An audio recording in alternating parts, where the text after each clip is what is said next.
माइनॉरिटीల కోసం हमारे मुसलमान भाइयों के लिए बहनों के लिए ये लोग वादा करे 4000 करोड़ बजट में रखते बोल के बोले, लेकिन सिर्फ 3000 करोड़ रुपए रखे हैं। ये सरकार बड़े भाई के रास्ते में छोटे भाई चल रहा साहब। वहां बड़े भाई के पास या कोई एमपी मुसलमान नहीं है, कोई मिनिस्टर मुसलमान नहीं है, या अपने राज्य में भी ये बड़े भाई के गवर्नमेंट में एक मुसलमान के एमएलए नहीं है, एक मुसलमान के एमएलसी नहीं है। ये हुकूमत में कम से कम मुसलमानों को मिनिस्टर भी नहीं दिया है। ये मैं पूछना चाहता हूं, उन लोगों के वोटों से आप हुकूमत बनाना चाहते, लेकिन माइनॉरिटीज को हुकूमत में जगह न क्यों नहीं मिलता बोल के मैं ये सरकार से पूछना चाहता हूं। इमाम मौजम साहब लोगों को 10,000 रुपए देते बोले, अभी तक वो भी अमल नहीं हुआ। माइनॉरिटी सब प्लान के लिए 1000 करोड़ रुपए देते बोले, वो भी बजट में नहीं दिया हुआ है।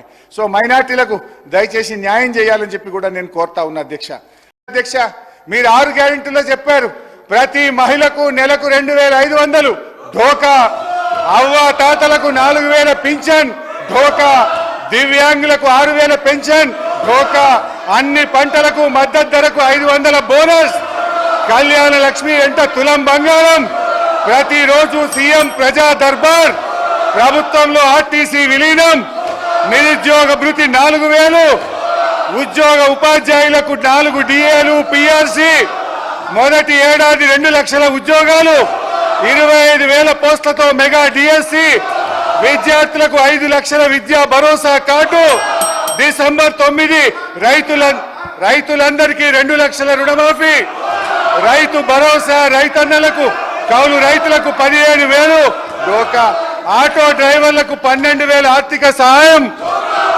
డోకా డోకా డోకా. కాంగ్రెస్ పార్టీయే ఒక పెద్ద డోకాగా మారింది అధ్యక్ష.